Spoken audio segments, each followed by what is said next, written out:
सत श्री अकाल जी। पंजाबी खबरों के इस बुलेटिन तुहाडा स्वागत है। मैं हरप्रीत सिंह गिल। खबरों का विस्तार करांगे, पर सब तो पहले एक नज़र हुण तक दीआं सुर्खियां ते।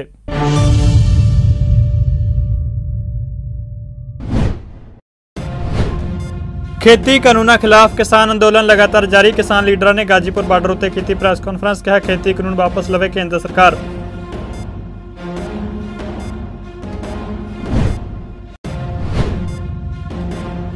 राजस्थान यात्रा के दूजे दिन कांग्रेसी आगू राहुल गांधी ने केंद्र सरकार उत्ते कसिया तंज। कहा किसानों नूं बर्बाद कर देणगे मोदी सरकार के नवे खेती कानून।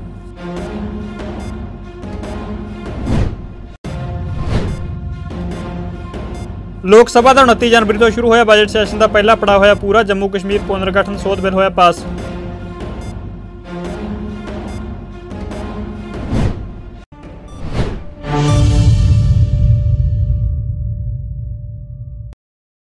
ते हुण खबरां विस्तार नाल। खेती कानूनों खिलाफ किसान अंदोलन लगातार जारी है। किसान लीडरां ने अज गाजीपुर बार्डर उत्ते प्रेस कॉन्फ्रेंस की। इस दौरान राज्यपाल ने कहा कि असीं सरकार नूं क्रॉस बहस दौरान कई बार दस चुके हैं कि इन्हां कानूनों च जो किसानों नूं गलत लग्या वो सब मीटिंगां च सरकार नूं दस्सिया गया है। हुण सरकार बार बार झूठ बोल रही है। उन्हें कहा कि पीएम अपने मूँह तो एक शब्द भी बोलते हैं तो दुनिया के लोग उसनूं नाप तोल के विश्लेषण करते हैं। पीएम ने किसानों नूं अंदोलनजीवी ते परजीवी कहा। उन्हें कहा कि पीएम मोदी ने सानूं सीधे तौर पर गल कढ़ी है जिसकी सज़ा असीं आउण वाले समय में देवांगे। उन्हें कहा कि अंदोलन हुण घर घर का अंदोलन बन गया। दिल्ली गाजीपुर बार्डर उत्ते भी किसानों का अंदोलन जारी है। किसान अंदोलन च नवीं रूह फूकण वाले भारतीय किसान यूनीयन के रेता रखे शिकायत गाजीपुर बार्डर उत्ते किसानों वालों लाए गए फुल बूटे नूं पानी दिंदे हुए भी नजर आए।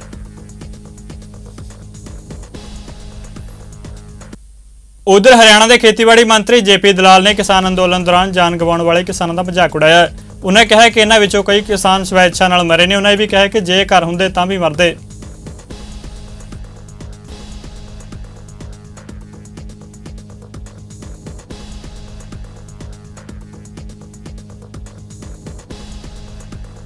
उत्तरी दिल्ली के बुराड़ी खेत्र में गणतंत्र दिवस मौके किसानों की ट्रैक्टर परेड दौरान हुई हिंसा मगरों दिल्ली पुलिस एक्शन च है। इस हिंसा के सिलसिले में दिल्ली पुलिस की क्राइम ब्रांच ने 3 होर लोगों को गिरफ्तार किया है।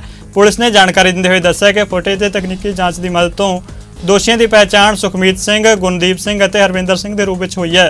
पुलिस मुताबक गुणदीप और सुखमीत दोवें पश्चिमी दिल्ली के हरिनगर के वासी ने, जबकि हरविंदर लिबासपुर इलाके का रहने वाला है। इन्होंने लोगों की गिरफ्तारी के नाल ही पुलिस गणतंत्र दिवस से बुराड़ी च हुई हिंसा के सिलसिले में हुण तक 14 लोगों को गिरफ्तार किया गया है।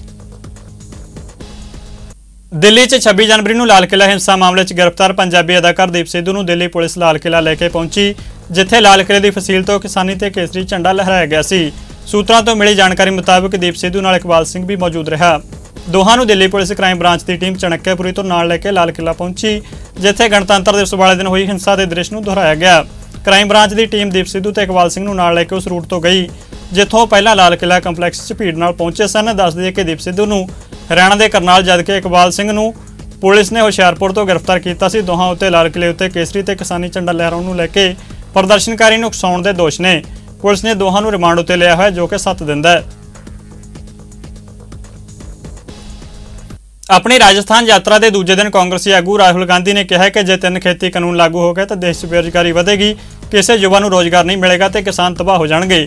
उन्हें कहा कि इन्हां नाल देश में नुकसान होने वाला। प्रधानमंत्री नरेंद्र मोदी से निशाना बिंदे उन्हें कहा कि पीएम कहते हैं कि खेती कानून विकल्पिक है, पर भुख, बेरोजगार और आत्महत्या का ऑप्शन है। अजमेर जिले के रूपगढ़ में ट्रैक्टर ट्राली उत्ते हुई सभा च राहुल गांधी ने कहा कि प्रधानमंत्री किसानों नाल गल करने कहते हैं, पर जो तक तीनों कानून वापस नहीं होंगे किसान उदों तक कोई गल नहीं करेगा। सुप्रीम कोर्ट ने कहा है कि प्रदर्शन करने का अधिकार किते भी इत्थे कदे भी नहीं हो सकता। इसलिए कोर्ट ने पिछले साल अपने आदेश की समीक्षा की मंग वाली पटीशन खारिज कर दी। पिछले साल के फैसले में सुप्रीम कोर्ट ने कहा कि शाहीन बाग च नागरिकता सोध कानून विरुद्ध प्रदर्शनों दौरान जनतक रस्ते उत्ते कब्जा करना मंजूर नहीं है। सुप्रीम कोर्ट ने कहा कि कुछ अचानक प्रदर्शन हो सकते हैं, पर लंबे समय तक सहमत या प्रदर्शन लिए सार्वजनिक स्थानों उत्ते लगातार कब्जा नहीं किया जा सकता, जिस नाल दूजे लोगों के अधिकार प्रभावित होंदे होण। लोक सभा का 29 जनवरी तो शुरू होया बजट सैशन का पहला पड़ाव अज पूरा हो गया। 8 मार्च तो बजट सैशन का दूजा पड़ाव शुरू होगा। हेठले सदन में आम बजट उत्ते वित्त मंत्री निर्मला सीतारमण का जवाब, जम्मू कश्मीर पुनर्गठन सोध बिल पास करन अते सिफर काल दौरान मैंबरां दे लोक महत्व के मुद्दे चुकण तो बाद करीब 5 बजे बैठक 8 मार्च शाम 4 बजे तक लिए मुलतवी कर दी गई। लोक सभा स्पीकर ओम बिरला ने कहा कि सदन की बैठक 8 मार्च सोमवार शाम 4 बजे तक लिए मुलतवी की जाती है। पहला तो तय प्रोग्राम तहत बजट सैशन का दूजा पड़ाव 8 मार्च को शुरू होगा। ਅਤੇ 8 ਅਪ੍ਰੈਲ 2021 ਤੱਕ ਚੱਲੇਗਾ। ਲੋਕ ਸਭਾ ਵਿੱਚ ਬਜਟ ਸੈਸ਼ਨ ਦੇ ਪਹਿਲੇ ਹਿੱਸੇ ਵਿੱਚ ਰਾਸ਼ਟਰਪਤੀ ਦੇ ਭਾਸ਼ਣ ਉੱਤੇ ਧੰਨਵਾਦ ਪ੍ਰਸਤਾਵ ਉੱਤੇ ਚਰਚਾ ਹੋਈ ਅਤੇ ਪ੍ਰਧਾਨ ਮੰਤਰੀ ਨਰਿੰਦਰ ਮੋਦੀ ਨੇ ਇਸ ਦਾ ਜਵਾਬ ਦਿੱਤਾ। ਇਸ ਤੋਂ ਇਲਾਵਾ ਵਿੱਤੀ ਸਾਲ 2021-22 ਦੇ ਬਜਟ ਉੱਤੇ ਚਰਚਾ ਹੋਈ ਅਤੇ ਵਿੱਤ ਮੰਤਰੀ ਨਿਰਮਲਾ ਸੀਤਾਰਮਨ ਨੇ ਇਸ ਉੱਤੇ ਜਵਾਬ ਦਿੱਤਾ। ਅੰਮ੍ਰਿਤਸਰ ਦੇ ਜ਼ਿਲ੍ਹਿਆਂਵਾਲਾ ਬਾਗ ਦੇ ਬਾਹਰ ਸਿੱਖ ਸੰਗਠਨਾਂ ਵੱਲੋਂ ਕੇਂਦਰ ਸਰਕਾਰ ਖਿਲਾਫ ਰੋਸ ਪ੍ਰਦਰਸ਼ਨ ਕੀਤਾ ਗਿਆ, ਜਿਸ ਦੌਰਾਨ ਆਗੂਆਂ ਨੇ 26 ਜਨਵਰੀ ਨੂੰ ਦਿੱਲੀ 'ਚ ਵਾਪਰੀ ਹਿੰਸਾ ਦੇ ਮਾਮਲੇ 'ਚ ਗ੍ਰਿਫਤਾਰ ਕੀਤੇ ਗਏ ਅਦਾਕਾਰ ਦੀਪ ਸਿੱਧੂ ਸਮੇਤ ਹੋਰ ਕਿਸਾਨਾਂ ਨੂੰ ਰਿਹਾ ਕਰਨ ਦੀ ਮੰਗ ਕੀਤੀ। ਇਸ ਮੌਕੇ ਆਗੂਆਂ ਨੇ ਕਿਹਾ ਕਿ ਲਾਲ ਕਿਲ੍ਹੇ ਉੱਤੇ ਕੇਸਰੀ ਅਤੇ ਕਿਸਾਨੀ ਝੰਡਾ ਲਹਿਰਾਉਣਾ ਗਲਤ ਨਹੀਂ ਹੈ।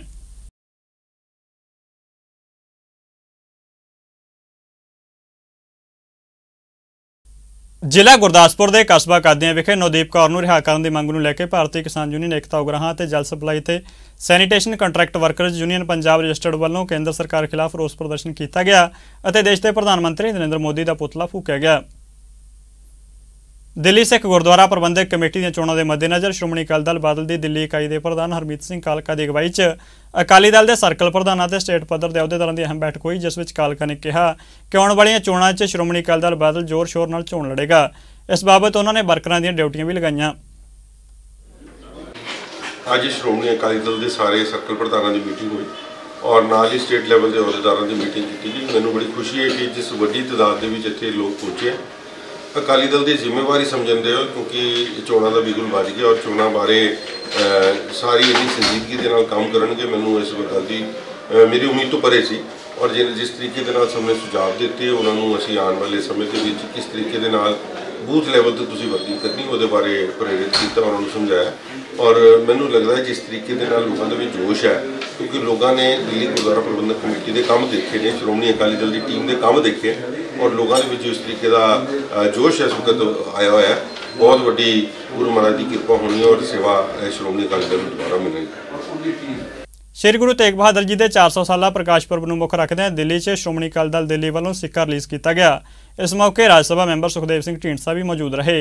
ਇਸ ਮੌਕੇ ਸੁਖਦੇਵ ਸਿੰਘ ਢੀਂਡਸਾ ਨੇ ਸਰਨਾ ਭਰਾਵਾਂ ਦੇ ਇਸ ਉਪਰਾਲੇ ਦੀ ਸ਼ਲਾਘਾ ਕੀਤੀ। ਇਸ ਮੌਕੇ ਸ਼੍ਰੋਮਣੀ ਅਕਾਲੀ ਦਲ ਦਿੱਲੀ ਦੇ ਪ੍ਰਧਾਨ ਪਰਮਜੀਤ ਸਿੰਘ ਸਰਨਾ ਤੇ ਹਰਵਿੰਦਰ ਸਿੰਘ ਸਰਨਾ ਨੇ ਆਏ ਹੋਏ ਪਤਵੰਤਿਆਂ ਦਾ ਸਨਮਾਨ ਕੀਤਾ।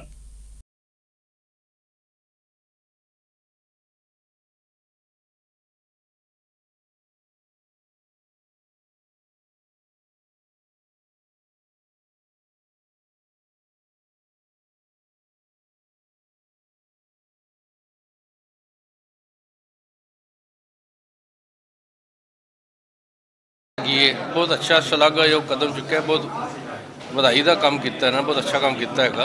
ਜੋ 400 ਸਾਲਾ ਗੁਰੂ ਤੇਗ ਬਹਾਦਰ ਸਾਹਿਬ ਦਾ ਪ੍ਰਕਾਸ਼ ਉਤਸਵ ਆ ਰਿਹਾ ਹੈਗਾ, ਉਹਦੀ ਯਾਦਗਾਰ 'ਚ ਸਿੱਕਾ ਕੱਢਿਆ ਗਿਆ।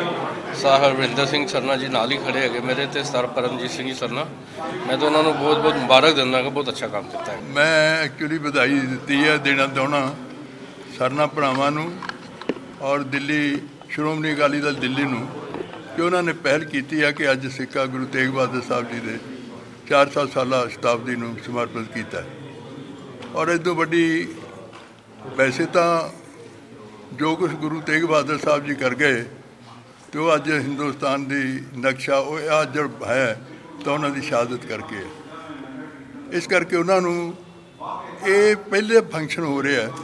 ਸਰਕਾਰ ਨੇ ਵੀ ਕਮੇਟੀ ਬਣਾਈ ਹੈ, ਮੈਨੂੰ ਵੀ ਮੈਂਬਰ ਰੱਖਿਆ ਤੇ ਹੋਰ ਵੀ ਕਈ ਕਮੇਟੀਆਂ ਬਣੀਆਂ ਨੇ, ਲੇਕਿਨ ਇੱਕ ਬਹੁਤ ਵੱਡੀ ਪਹਿਲ ਕੀਤੀ ਹੈ, ਉਹਨਾਂ ਨੂੰ ਵਧਾਈ ਦੇਣ ਲਈ ਯਾਦ ਆ ਰਿਹਾ। ਗੁਰੂ ਤੇਗ ਬਹਾਦਰ ਸਾਹਿਬ ਦੇ 400 ਸਾਲਾ ਪ੍ਰਕਾਸ਼ ਉਤਸਵ ਦੇ ਵਿੱਚ ਦੀ ਖੁਸ਼ੀ ਵਿੱਚ ਅਸੀਂ ਇਹ ਸਿੱਕਾ ਸ਼੍ਰੋਮਣੀ ਅਕਾਲੀ ਦਲ ਦਿੱਲੀ ਨੇ ਰਿਲੀਜ਼ ਕੀਤਾ ਔਰ ਦਿੱਲੀ ਦੇ ਸਭ ਤੋਂ ਵੱਧ ਸੇਵਾ ਕਰਨ ਵਾਲੇ ਸਿੱਖ ਪਰਿਵਾਰ ਡਾਕਟਰ ਰਜਿੰਦਰ ਸਿੰਘ ਚੱਢਾ ਕੋਲੋਂ ਕਰਵਾਇਆ ਹੈ। ਤੇ ਇਹਦੇ ਮਕਸਦ ਨਹੀਂ ਹੁੰਦਾ, ਇਹਦੇ ਜਿਹੜੇ ਸਾਡੀ ਸ਼ਰਧਾ ਗੁਰੂ ਤੇਗ ਬਹਾਦਰ ਸਾਹਿਬ ਪ੍ਰਤੀ ਉਹ ਅਸੀਂ ਦੱਸੀਏ। ਇਤਿਹਾਸਕ ਦਿਨ ਹੈਗਾ ਜੀ ਔਰ ਸਾਡਾ ਫਰਜ਼ ਹੈਗਾ ਬਈ ਉਸ ਮਹਾਨ ਗੁਰੂ ਤੇਗ ਬਹਾਦਰ ਸਾਹਿਬ ਦੇ ਜਿਨ੍ਹਾਂ ਦੀ ਸਾਰੀ ਸ੍ਰਿਸ਼ਟੀ ਨੂੰ ਦੇਣ ਹੈਗੀ ਉਹਨਾਂ ਦੀ ਸ਼ਹਾਦਤ ਦੀ ਔਰ ਡੈਮੋਕ੍ਰੈਟਿਕ ਵੈਲਿਊਜ਼ ਨੇ ਉਹਨਾਂ ਨੇ ਸੰਜੋਗ ਕੇ ਰੱਖਿਆ ਹੈ ਬਈ ਇਹ ਵੈਲਿਊਜ਼ ਹੋਣੀਆਂ ਚਾਹੀਦੀਆਂ। ਇਨਸਾਨ ਨੂੰ ਖੁਦ ਮੁਖਤਾਰੀ ਦੇ ਅਧਿਕਾਰ ਮਿਲਣੇ ਚਾਹੀਦੇ ਨੇ ਆਪਣੇ ਧਰਮ ਮੁਤਾਬਕ। ਇਹ ਸਾਡੇ ਹਰ ਕਮ ਸੇ ਕਮ ਹਰ ਹਿੰਦੁਸਤਾਨੀ ਨੂੰ ਉਹਨਾਂ ਨੂੰ ਯਾਦ ਰੱਖਣਾ ਚਾਹੀਦਾ। ਅੱਜ ਬਹੁਤ ਵੱਡਾ ਉਪਰਾਲਾ ਹੈ ਸ਼੍ਰੋਮਣੀ ਅਕਾਲੀ ਦਲ ਦਿੱਲੀ ਦਾ, ਜਿਨ੍ਹਾਂ ਨੇ ਪਹਿਲ ਕੀਤੀ ਹੈ ਅੱਜ ਸਿੱਕਾ ਜਾਰੀ ਕਰਨ ਦੀ। ਇਹਦੇ ਨਾਲ ਸਾਡੀ ਸਾਰੀ ਸਿੱਖ ਕੌਮ ਦੇ ਵਿਚਕਾਰ ਇੱਕ ਜਾਗ੍ਰਿਤੀ ਆਏਗੀ ਕਿ ਜਿਸ ਤਰ੍ਹਾਂ ਸ਼੍ਰੋਮਣੀ ਕਮੇਟੀ ਹੈ ਜਾਂ ਹਜ਼ੂਰ ਸਾਹਿਬ ਕਮੇਟੀ ਹੈ ਜਾਂ ਸਾਊਥ ਹਾਲ ਗੁਰਦੁਆਰਾ ਕਮੇਟੀ ਹੈ ਜਾਂ ਨਿਊਯਾਰਕ ਕਮੇਟੀ ਹੈ, ਉਹ ਸਾਰੇ ਇਹ ਪਹਿਲੀ ਸਟਾਰਟ ਜਿਹੜੀ ਹੈ ਉਹਨੂੰ ਬੜਾ ਵੱਡਾ ਹੁੰਗਾਰਾ ਜਿਹੜਾ ਇਹ ਤੋਂ ਸਾਧ ਸੰਗਤ ਨੂੰ ਮਿਲੇਗਾ। ਇਹ ਬੜਾ ਅੱਛਾ ਉਪਰਾਲਾ ਹੈ ਔਰ ਇਹਦੀ ਮੈਂ ਬੜੀ ਛਲਾਂਗ। ਦਿੱਲੀ 'ਚ 32ਵਾਂ ਕੌਮੀ ਸੜਕ ਸੁਰੱਖਿਆ ਹਫ਼ਤੇ ਤਹਿਤ ਦਿੱਲੀ ਪੁਲਿਸ ਵੱਲੋਂ ਟ੍ਰੈਫਿਕ ਨਿਯਮਾਂ ਬਾਬਤ ਲੋਕਾਂ ਨੂੰ ਜਾਗਰੂਕ ਕਰਨ ਲਈ ਉਪਰਾਲੇ ਕੀਤੇ ਜਾ ਰਹੇ ਨੇ। ਇਸੇ ਤਹਿਤ safe two wheeler rally for women rally ਦਾ ਆਯੋਜਨ ਕੀਤਾ ਗਿਆ। ਪੁਲਿਸ ਮੁਲਾਜ਼ਮਾਂ ਵੱਲੋਂ ਦੁਪਹੀਆ ਵਾਹਨਾਂ ਉੱਤੇ ਇੱਕ ਰੈਲੀ ਕੱਢੀ ਗਈ। इस मौके पुलिस के सीनियर अधिकारी ने कहा कि उन्होंने वालों राजधानी सड़क हादसों को घट करने की कोशिश की जा रही है। और आज का भी जो ये मोटरसाइकिल स्कूटर का हमारा रैली है, इसमें हमारे भी स्टाफ हैं और हमारे स्टेक होल्डर की तरफ से भी दिए गए लोग हैं। फिर हम बहुत डिफरेंट स्टेक होल्डर से हम लोग कोशिश करते हैं कि फ्री हेलमेट बांटें, क्योंकि हमें मोबिलाइज़ करना पड़ता है, या हम साइकिल के पीछे जो रिफ्लेक्टर टेप्स हैं वो लगाने का अभियान विशेष तौर से इसमें करते हैं। तो और इसमें क्या है कि अभी इवन स्कूल्स में बहुत सारे टॉपिक्स ऐसे आ गए हैं जिसमें बच्चों को NCERT की किताबों में शुरू से ही उन्हें रोड सेफ्टी के बारे में कुछ न कुछ आइडिया दिया जा रहा है कि उनकी क्या जिम्मेदारी है, ट्रैफिक लाइट्स क्या होते हैं और पेडिस्ट्रियन के नाते उनकी क्या जिम्मेदारी है, मोटरिस्ट के नाते उनकी क्या जिम्मेदारी है। हमारे यहाँ जो रोड एक्सीडेंट्स का डेटा है, लास्ट टाइम भी मैंने शेयर किया था आप लोगों के साथ, दिल्ली में 37 साल से कम, सबसे कम पिछले 37 साल में एक्सीडेंट हुए हैं पिछले साल, और उससे पिछले साल 30 साल में सबसे कम एक्सीडेंट हुए। लेकिन फिर भी ये हमें संतुष्टि नहीं है। कारण ये है कि जो अपना देश है वो विश्व स्तर में एक्सीडेंट में जो मारे जाने वालों की संख्या है कंपैरेटिवली ज़्यादा होती है। तो फिर भी ये कोशिश रहती है हम लोगों की, रोड सेफ्टी अवेयरनेस कैंपेन उसका एक और तरीका है जिससे कि हम इस टारगेट को अचीव करते हैं कि ये एक्सीडेंट कम से कम हो। भलके पंजाब च स्थानक चोणां होण जा रही हैं, जिस तहत पंजाब भर च प्रबंध मुकम्मल किए गए हैं। अमृतसर नगर कौंसल ते निगम दी चोणां होण जा रही हैं, जिसनूं लैके प्रशासन वालों पुख्ता प्रबंध किए गए हैं। माई भागो कॉलेज मजीठा विखे वोटिंग अमले वालों वोटिंग की रिहर्सल की गई तो मशीनां बाबत जानकारी ली गई। अमृतसर के रमदास च 11 नगर कौंसलों च चोणां होण जा रही ने। नगर कौंसल दसूहा के वार्ड नंबर 4 तो आज़ाद उम्मीदवार मनजीत कौर ढिल्लों वालों डोर टू डोर चोण प्रचार किया गया तो लोगों को वोटां पाउण की अपील की गई। इस मौके उन्होंने समर्थक काफ़ी उत्साहित नजर आए।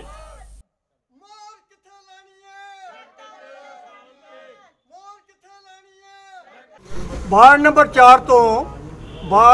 4 के सारे वोटरां नूं अपील करदा हाँ कि 14 तरीक दिन ऐतवार नूं ट्रैक्टर ते मोहर ला के मनजीत कौर ढिल्लों नूं वध तो वध वोटां पा के आपां जिताना है। भैनों ते भरावो, मैं तुहाडी अपनी उम्मीदवार मनजीत कौर ढिल्लों वार्ड नंबर 4 जिस दा चोण निशान है ट्रैक्टर दा बटन दबा के इसनूं वध तो वध वोटां पा के कामयाब बनाओ तो उसकी कामयाबी तुहाडी अपनी कामयाबी होवेगी। मैं वादा करदी हाँ कि इस महल्ले दा वार्ड नंबर 4 दा जो भी विकास है मैं उसनूं पूरा करांगी तो तुहाडीआं हर उम्मीदां ते खरा उतरांगी। नगर कौंसल दसूहा के वार्ड नंबर 1 तो बीजेपी की उम्मीदवार मंजू बत्रा वालों भी चोण प्रचार किया गया। इस मौके उन्होंने लोगों को अपील की कि वह अपने वार्ड के विकास लिए उन्होंने वोटां पा के कामयाब करन।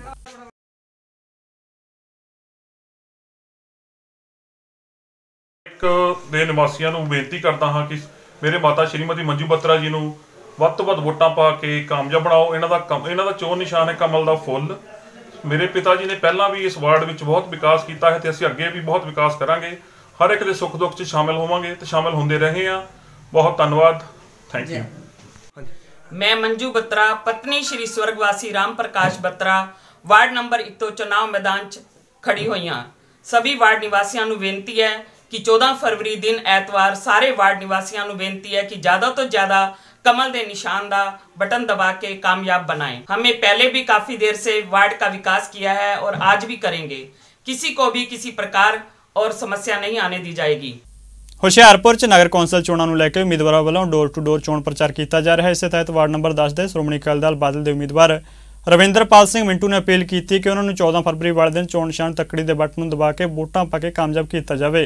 श्रोमणी अकाली दल जिंदाबाद। मैं रविंदरपाल सिंह वार्ड नंबर 10 तो श्रोमणी अकाली दल का उम्मीदवार हाँ। मैं वार्ड ਦੇ ਜੋ ਵੀ ਵਾਰਡ ਦੇ ਕੰਮ ਅਧੂਰੇ ਰਹਿ ਗਏ ਹਨ ਪਿਛਲੇ ਸਮੇਂ ਦੇ ਵਿੱਚ ਉਹ ਇਸ ਪਹਿਲ ਦੇ ਆਧਾਰ ਤੇ ਵਿਕਾਸ ਪੂਰੇ ਕਰਵਾਏ ਜਾਣਗੇ। ਇਸ ਕਰਕੇ ਮੈਨੂੰ ਆਪਣਾ ਇੱਕ ਇੱਕ ਕੀਮਤੀ ਵੋਟ ਪਾ ਕੇ ਕਾਮਯਾਬ ਕਰੋ ਤਾਂ ਜੋ ਮੈਂ ਮੁਹੱਲੇ ਦਾ ਅਤੇ ਵਾਰਡ ਦਾ ਵਿਕਾਸ ਕਰਵਾ ਸਕਾਂ। उधर ਹੁਸ਼ਿਆਰਪੁਰ ਤੋਂ ਵਾਰਡ ਨੰਬਰ 32 ਦੇ ਸ਼੍ਰੋਮਣੀ ਅਕਾਲੀ ਦਲ ਬਾਦਲ ਦੇ ਉਮੀਦਵਾਰ ਯਾਦਵਿੰਦਰ ਸਿੰਘ ਬੇਦੀ ਨੇ ਵੀ ਡੋਰ ਟੂ ਡੋਰ ਜਾ ਕੇ ਚੋਣ ਪ੍ਰਚਾਰ ਕੀਤਾ। ਉਹਨਾਂ ਲੋਕਾਂ ਨੂੰ ਅਪੀਲ ਕੀਤੀ ਕਿ ਉਹਨਾਂ ਨੂੰ 14 ਫਰਵਰੀ ਵਾਲੇ ਦਿਨ ਚੋਣ ਨਿਸ਼ਾਨ ਤੱਕੜੀ ਦਾ ਬਟਨ ਦਬਾ ਕੇ ਕਾਮਯਾਬ ਕੀਤਾ ਜਾਵੇ ਤਾਂ ਜੋ ਵਾਰਡ ਦਾ ਸਰਬਪੱਖੀ ਵਿਕਾਸ ਕੀਤਾ ਜਾ ਸਕੇ। ਵਾਹਿਗੁਰੂ ਜੀ ਕਾ ਖਾਲਸਾ ਸ੍ਰੀ ਵਾਹਿਗੁਰੂ ਜੀ ਕੀ ਫਤਿਹ। मैं यादविंदर सिंह बेदी जो कि श्रोमणी अकाली दल बादल वार्ड नंबर 32 तो आपका उम्मीदवार हाँ जी। तो वार्ड नंबर 32 समूह इलाका निवासियों को अपील करता हाँ कि 14 फरवरी दिन एतवार को तक्कड़ी का बटन दबा के मैनू कामयाब बनाओ जी। मेरी कामयाबी समूह इलाका निवासियों की कामयाबी होगी। वाहिगुरू जी का खालसा श्री वाहिगुरू जी की फतेह। ਹੁਸ਼ਿਆਰਪੁਰ ਦੇ ਵਾਰਡ ਨੰਬਰ 32 ਤੋਂ ਕਾਂਗਰਸ ਪਾਰਟੀ ਦੇ ਉਮੀਦਵਾਰ ਮੋਹਿਤ ਸੈਣੀ ਨੇ ਵਾਰਡ 'ਚ ਚੋਣ ਪ੍ਰਚਾਰ ਕੀਤਾ। ਉਹਨਾਂ ਕਿਹਾ ਕਿ ਕਾਂਗਰਸ ਪਾਰਟੀ ਦੇ ਚੋਣ ਨਿਸ਼ਾਨ ਹੱਥ ਦਾ ਬਟਨ ਦਬਾ ਕੇ ਉਹਨਾਂ ਨੂੰ ਜਿਤਾਇਆ ਜਾਵੇ ਤਾਂ ਜੋ ਵਾਰਡ ਦਾ ਸਰਬਪੱਖੀ ਵਿਕਾਸ ਕੀਤਾ ਜਾ ਸਕੇ। जय हिंद। मैं मोहित सैनी वार्ड नंबर 32 जगतपुरा प्रेमगढ़। मैं अपने सारे वोटਰਾਂ ਨੂੰ ਇਹ ਅਪੀਲ ਕਰਦਾ ਹਾਂ ਕਿ ਕੱਲ 14 ਫਰਵਰੀ ਨੂੰ ਮੈਨੂੰ ਵੱਧ ਤੋਂ ਵੱਧ ਵੋਟ ਪਾ ਕੇ ਕਾਮਯਾਬ ਕੀਤਾ ਜਾਵੇ ਜੋ ਕਿ ਕਾਂਗਰਸ ਪਾਰਟੀ ਵੱਲੋਂ ਮੈਂ ਉਮੀਦਵਾਰ ਹਾਂ। ਕੱਲ 14 ਫਰਵਰੀ ਨੂੰ ਪੰਜੇ ਤੇ ਮੋਹਰਾਂ ਲਗਾ ਕੇ ਮੈਨੂੰ ਕਾਮਯਾਬ ਕਰੋ ਤੇ ਆਪਣਾ ਵੱਧ ਤੋਂ ਵੱਧ ਪਿਆਰ ਦਿਖਾਓ। ਜੈ ਹਿੰਦ। ਅੰਮ੍ਰਿਤਸਰ 'ਚ ਪੁਲਿਸ ਵੱਲੋਂ ਭਲਕੇ ਹੋਣ ਵਾਲੀਆਂ ਸਥਾਨਕ ਚੋਣਾਂ ਬਾਬਤ ਫਲੈਗ ਮਾਰਚ ਕੱਢਿਆ ਗਿਆ ਜਿਸ ਦੌਰਾਨ ਉਹਨਾਂ ਲੋਕਾਂ ਨੂੰ ਸੰਦੇਸ਼ ਦਿੱਤਾ ਕਿ ਉਹ ਬਿਨਾਂ ਕਿਸੇ ਡਰ ਖੌਫ ਤੋਂ ਵੋਟਾਂ ਪਾਉਣ। ਇਸ ਮੌਕੇ ਵੱਡੀ ਗਿਣਤੀ ਪੁਲਿਸ ਮੁਲਾਜ਼ਮਾਂ ਨੇ ਸ਼ਿਰਕਤ ਕੀਤੀ। ਉਹਨਾਂ ਕਿਹਾ ਕਿ ਉਹਨਾਂ ਦਾ ਮਕਸਦ ਸ਼ਾਂਤੀਪੂਰਨ ਤਰੀਕੇ ਨਾਲ ਚੋਣਾਂ ਕਰਵਾਉਣਾ ਹੈ।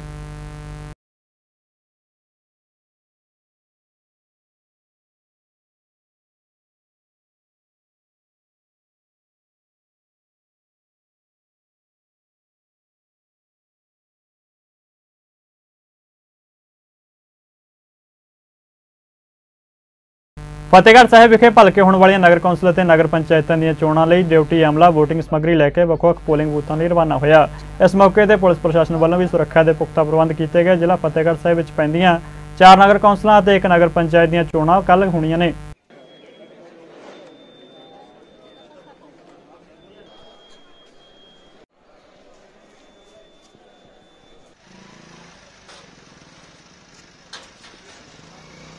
ਲੁਧਿਆਣਾ ਦੇ ਵਿੱਚ ਕੱਲ੍ਹ ਦੋਰਾਹਾ ਰਾਏਕੋਟ ਖੰਨਾ ਜਗਰਾਉਂ ਅਤੇ ਪਾਇਲ ਵਿੱਚ ਨਗਰ ਕੌਂਸਲ ਦੀਆਂ ਚੋਣਾਂ ਹੋਣੀਆਂ ਨੇ ਜਦੋਂ ਕਿ ਸਾਹਨੇਵਾਲ ਤੇ ਮੁੱਲਾਪੁਰ ਵਿੱਚ ਇੱਕ ਵਾਰਡ ਵਿੱਚ ਨਗਰ ਨਿਗਮ ਦੀਆਂ ਜ਼ਿਮਨੀ ਚੋਣਾਂ ਹੋਣੀਆਂ ਨੇ ਜਿਸ ਨੂੰ ਲੈ ਕੇ ਤਿਆਰੀਆਂ ਮੁਕੰਮਲ ਕੀਤੀਆਂ ਗਈਆਂ ਨੇ ਤੇ ਲੁਧਿਆਣਾ ਦੇ ਡਿਪਟੀ ਕਮਿਸ਼ਨਰ ਨੇ ਕਿਹਾ ਕਿ ਲੋਕਾਂ ਵੱਧ ਤੋਂ ਵੱਧ ਆਪਣੇ ਵੋਟ ਦੇ ਹੱਕ ਦਾ ਇਸਤੇਮਾਲ ਕਰਨ।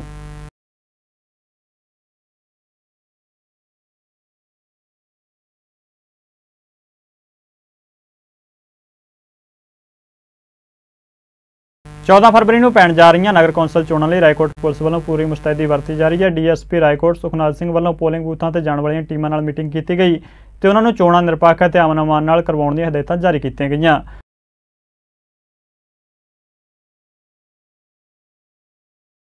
ਪੰਜਾਬ ਵਿੱਚ ਨਗਰ ਨਿਗਮ ਨਗਰ ਕੌਂਸਲ ਤੇ ਨਗਰ ਪੰਚਾਇਤ ਦੀਆਂ ਚੋਣਾਂ ਨੂੰ ਲੈ ਕੇ ਅਕਾਲੀ ਦਲ ਨੇ ਕਾਂਗਰਸ ਪਾਰਟੀ ਉੱਤੇ ਧੱਕੇਸ਼ਾਹੀ ਕਰਨ ਦੇ ਇਲਜ਼ਾਮ ਲਾਏ ਨੇ। ਇਸ ਸੰਬੰਧੀ ਕੀਤੀ ਗਈ ਪ੍ਰੈਸ ਕਾਨਫਰੰਸ ਵਿੱਚ ਜਾਣਕਾਰੀ ਦਿੰਦੇ ਹੋਏ ਹਲਕਾ ਖੇਮਕਰਨ ਤੋਂ ਸਾਬਕਾ ਵਿਧਾਇਕ ਪ੍ਰੋਫੈਸਰ ਵਿਰਸਾ ਸਿੰਘ ਵਲਟੋਹਾ ਨੇ ਕਿਹਾ ਕਿ ਹਮਲਾ ਵੀ ਸਾਡੇ ਵਰਕਰਾਂ ਤੇ ਹੋਇਆ, ਗੋਲੀਆਂ ਵੀ ਸਾਡੇ ਉੱਤੇ ਚੱਲੀਆਂ ਤੇ ਪੁਲਿਸ ਨੇ ਕੇਸ ਵੀ ਉਹਨਾਂ ਉੱਤੇ ਹੀ ਦਰਜ ਕੀਤੇ ਨੇ। ਉਹਨੇ ਕਿਹਾ ਕਿ ਕਾਂਗਰਸ ਪਾਰਟੀ ਧੱਕੇਸ਼ਾਹੀ ਕਰ ਰਹੀ ਹੈ। ਜੀਰਾ ਵਿਖੇ ਆਏ ਦਿਨ ਗੁੰਡਾਗਰਦੀ ਦੀਆਂ ਘਟਨਾਵਾਂ ਵੇਖਣ ਨੂੰ ਮਿਲ ਰਹੀਆਂ ਨੇ ਜਿਸ ਦੇ ਚੱਲਦੇ ਲੋਕਾਂ ਦੇ ਹੌਸਲੇ ਨੇ ਬੁਲੰਦ ਹੋ ਗਏ ਨੇ ਕਿ ਛੋਟੀ ਜਿਹੀ ਗੱਲ ਉੱਤੇ ਹੀ ਪਿਸਤੌਲ ਤਾਣ ਕੇ ਲੋਕ ਫਾਇਰਿੰਗ ਕਰ ਦਿੰਦੇ ਨੇ। ਜੀਰਾ ਦੇ ਗਊਸ਼ਾਲਾ ਰੋਡ ਉੱਤੇ ਕੱਪੜੇ ਪ੍ਰੈਸ ਕਰਨ ਵਾਲੀ ਦੁਕਾਨ ਉੱਤੇ ਇੱਕ ਲੜਕੇ ਉੱਤੇ ਕੁਝ ਲੋਕਾਂ ਨੇ ਗੋਲੀ ਚਲਾ ਦਿੱਤੀ ਜਿਸ ਕਾਰਨ ਉਹ ਜ਼ਖਮੀ ਹੋ ਗਿਆ। ਪੀੜਤ ਨੂੰ ਇਲਾਜ ਲਈ ਹਸਪਤਾਲ 'ਚ ਭਰਤੀ ਕਰਵਾਇਆ ਗਿਆ। ਪੀੜਤ ਦਾ ਨਾਮ ਧਰਮਿੰਦਰ ਸਿੰਘ ਦੱਸਿਆ ਜਾ ਰਿਹਾ। ਪੁਲਿਸ ਵੱਲੋਂ ਇਸ ਮਾਮਲੇ 'ਚ ਬਣਦੀ ਕਾਰਵਾਈ ਕੀਤੀ ਜਾ ਰਹੀ ਹੈ।